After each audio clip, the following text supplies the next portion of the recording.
Julian, welcome. It's been reported that WikiLeaks, your baby, has, in the last few years, has released more classified documents than the rest of the world's media combined. Can that possibly be true? Yeah, can it possibly be true? It's a worry, isn't it? That the rest of the world's media is doing such a bad job that a little group of activists is able to release more of that type of information than the rest of the world press combined. How does it work? How do people release the documents, and how do you secure their privacy? Well, so these are, as far as we can tell, classical whistleblowers, and we have a number of ways for them to get information to us. So we use this state-of-the-art encryption to bounce stuff around the internet to hide trails, pass it through legal jurisdictions like Sweden and Belgium to enact those legal protections. We get information in the mail, the regular postal mail, encrypted or not, vet it like a regular news organization, format it, which is sometimes something that's quite hard to do when you're talking about giant databases of information, release it to the public, and then defend ourselves against the inevitable legal and political attacks.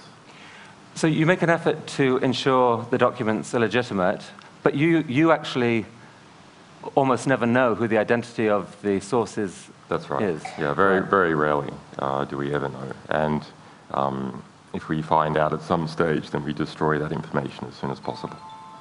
God damn it.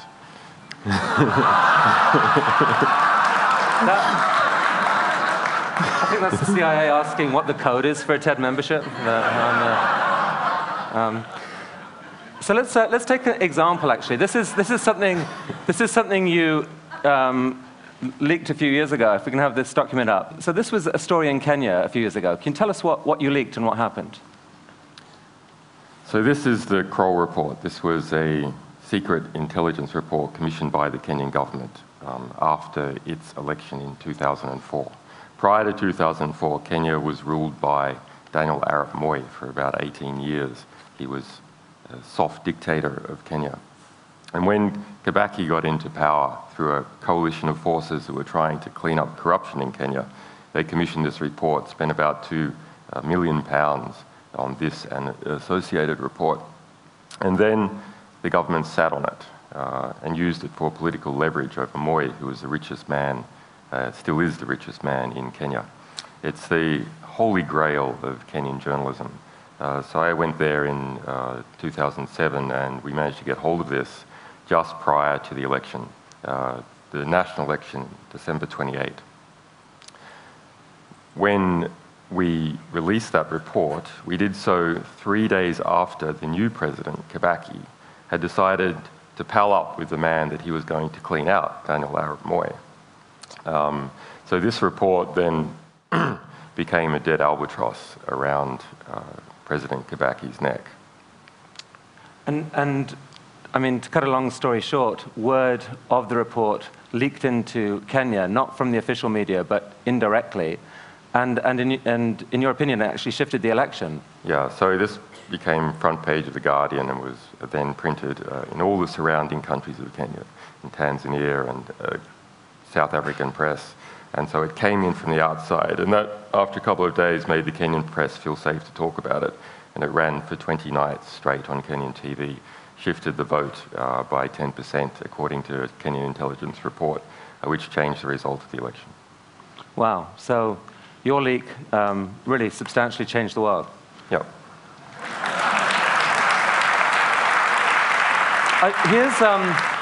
We're going to just show a short clip from this Baghdad airstrike video. The video itself is longer, but here's a short clip. This is intense material, I should warn you.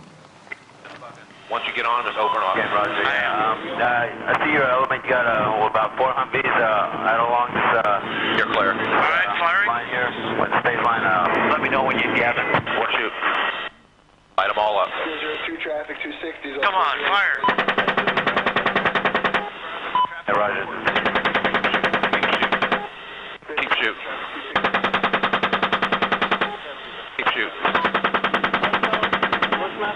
Bushmaster 2-6. We need to move time now. All right, we just engaged all 8 individuals.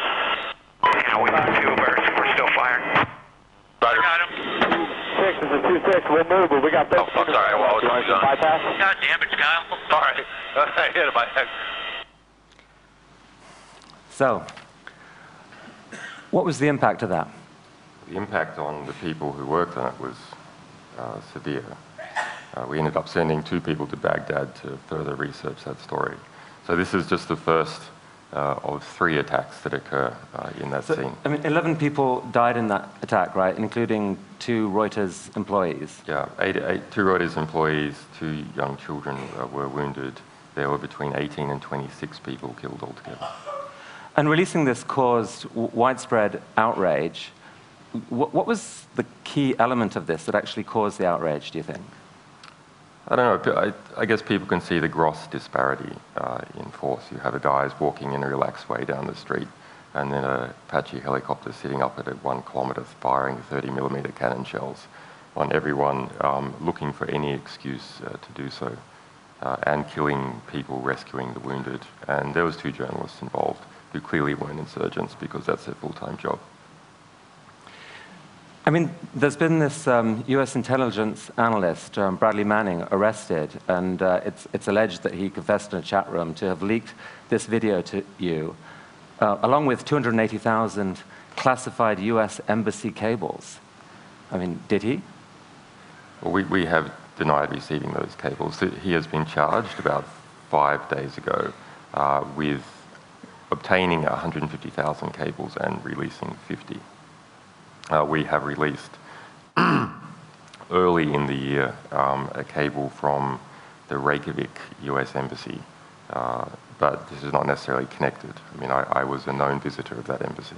I mean, if you did receive thousands of US embassy diplomatic cables... We would have released them. Yeah. You would? Yeah. Because? Well, because these sort of things reveal what the true state of say, Arab governments are like, the true human rights abuses in those governments. If you look at declassified cables, that's the sort of material that's there. So let's talk a little more broadly about this. I mean, in general, what's your philosophy? Why is it right to encourage leaking of secret information? Yeah, well, there's a question as to what sort of information is important in the world. What sort of information can achieve reform? And there's a lot of information. So information that organizations are spending economic effort into concealing, that's a really good signal that when the information gets out, there's a hope of it doing some good. Because the organizations that know it best, that know it from the inside out, are spending work to conceal it. And that's what we've found in practice, and that's what the history of journalism is. But are there risks with that, either to the individuals concerned or indeed to society at large, where leaking can actually have an unintended consequence? Yeah, not that we've seen anything we've released. I mean, we have a harm minimization policy. We have a way of dealing with information that has sort of personally identifying information in it. But there are legitimate secrets. You know, your records with your doctor, that's a legitimate secret. But we deal with whistleblowers that are coming forward that are really sort of well-motivated. So they are well-motivated. And what would you say to, for example, the parent of someone whose son is out serving the US military, and he says, you know what, you've put up something that someone had an incentive to put out. It shows a US soldier laughing at people dying. You know, that gives the impression, has given the impression to millions of people around the world that US soldiers are inhuman people. Actually, they're not. My son isn't. How dare you? What would you say to that? Yeah, we do get a lot of that. But remember, the people in Baghdad, the people in Iraq, the people in Afghanistan, they don't need to see the video. They see it every day. So it's not going to change their opinion. It's not going to change their perception. That's what they see every day. It will change the perception and opinion of the people who are paying for it all. And that's our hope. So you found a way to shine light into what you see as these sort of dark secrets in companies and in government. Light is good. But do you see any irony in the fact that in order for you to shine that light, you have to yourself create secrecy around your sources? Not really. I mean, we don't have any WikiLeaks dissidents yet. We don't have sources who are dissidents on other sources. Should they come forward, I mean, that will be a tricky situation for us, but we are presumably acting in such a way that people feel morally compelled to continue our mission, not to screw it up. I'd actually be interested, just based on what we've heard so far, just to get I'm curious as to the opinion in the TED audience, and you know, there might be a couple of views of WikiLeaks and of Julian. You know, hero, people's hero, bringing this important light, dangerous troublemaker. Who's got the hero view? Who's got the dangerous troublemaker view?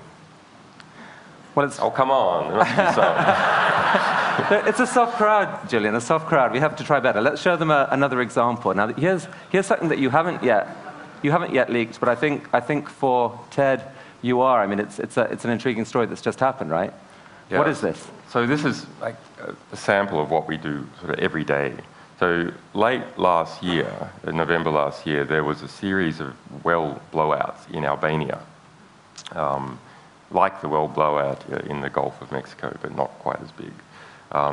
And we got a report, a sort of engineering analysis into what happened, saying that in fact security guards from some rival various competing oil firms had in fact parked trucks there and blown them up. And the Albanian part of the Albanian government was in this, et cetera, et cetera. And the engineering report had nothing on the top of it. So it was an extremely difficult document for us. We couldn't verify it because we didn't know who wrote it and knew what it was about. So we were kind of skeptical that maybe it was a competing oil firm just sort of playing the issue up. So under that basis, we put it out and said, look, we're skeptical about this thing. We don't know, but what can we do? The material looks good, it feels right, but we just can't verify it. And we then got a letter just this week from the company who wrote it, wanting to track down the source.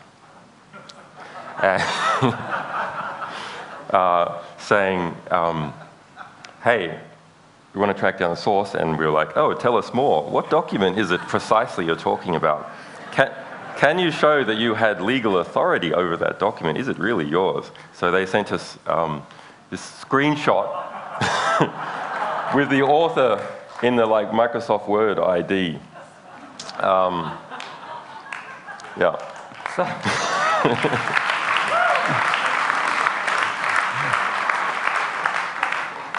That's happened quite a lot, though. This is like one of our methods of identifying, verifying what material is to try and get these guys to write letters. Yeah. Have you had information from inside BP? Yeah, we have a lot, but I mean, at the moment, we are undergoing a sort of serious fundraising and engineering effort. So our publication rate is, over the past few months, has been sort of minimized while we're re-engineering our back systems for the phenomenal public interest that we have. That's a problem. I mean, like any sort of growing startup organization, we are sort of overwhelmed by our growth, and that means we're getting enormous quantity of whistleblower disclosures of a very high caliber, but don't have enough people to actually process and vet this information. So that's the key bottleneck, basically journalistic volunteers and or the funding of journalistic salaries. Yeah, yeah, right. And trusted people. I mean, we're an organization that is hard to grow very quickly because of the sort of material we deal with. So we have to restructure in order to have people who would deal with the higher national security stuff and then lower security cases. So help us understand a bit more about you personally and how you came to do this. And I think I read that as a kid, you went to 37 different schools. Can that be right? You know, my parents were in the movie business and then on the run from a cult. So the combination between the two. I mean, a psychologist might say that's a recipe for breeding paranoia. What, the movie business? Exactly. But you were also, I mean, you were also a hacker at an early age and ran into the authorities early on. Well, I was a journalist. You know, I was a very young journalist activist at an early age. I wrote a magazine and was prosecuted for it when I was a teenager. So you have to be careful with hacker. I mean, there's a method that can be deployed for various things. Unfortunately, at the moment, it's mostly deployed by the Russian mafia in order to steal your grandmother's bank accounts. So this phrase is not as nice as it used to be. Yeah, well, I certainly don't think you're stealing anyone's grandmother's bank account. But what about, I mean, your core values? Can you give us a sense of what they are and maybe some incident in your life that helped determine them? I'm not sure about the incident, but the core values, well, capable, generous men do not create victims, they nurture victims. And that's something from my father and something from other capable, generous men that has been in my life. Capable, generous men do not create victims, they nurture victims. Yeah, and you know, I'm a combative person, so I'm not actually so big on the nurture, but some way, there is another way of nurturing victims, which is to police perpetrators of crime. And so that is something that has been in my character for a long time. So just tell us very quickly in the last minute that's remaining, what happened in Iceland? You basically published something there, ran into trouble with the bank. The news service there was injuncted from running the story. Instead, they publicized your site. That made you very high profile in Iceland. What happened next? Yeah, so this is a great case. You know, Iceland went through this financial crisis. It was the hardest hit of any country in the world. Its banking sector was 10 times the GDP of the rest of the economy. Anyway, so we released this report in July last year, and the national TV station was injuncted 5 minutes before it went on air, like out of a movie. Injunction landed on the news desk, and the newsreader was like, this has never happened before, what do we do? Well, we just show the website instead for all that time as a filler. And we became very famous in Iceland, went to Iceland and spoke about this issue. And there was a feeling in the community that should never happen again. And as a result, working with Icelandic politicians and some other international legal experts, we put together a new sort of package of legislation for Iceland to sort of become an offshore haven for the free press, with the strongest journalistic protections in the world, with a new Nobel Prize for freedom of speech. Iceland's a Nordic country, so like Norway, it's able to tap into the system. And just a month ago, this was passed by the Icelandic parliament unanimously. Wow. So, last question, Julian. When you think of the future then, do you think it's more likely to be Big Brother exerting more control, more secrecy, or us watching Big Brother, or it's just all to be played for either way? I'm not sure which way it's going to go. I mean, there's enormous pressures to harmonize freedom of speech legislation and transparency legislation around the world, within the EU, between China, the United States. Which way is it going to go? It's hard to see. That's why it's a very interesting time to be in, because with just a little bit of effort, we can shift it one way or the other. Well, it looks like I'm reflecting the audience's opinion to say, Julian, be careful and all power to you. Thank you, Chris. Thank you.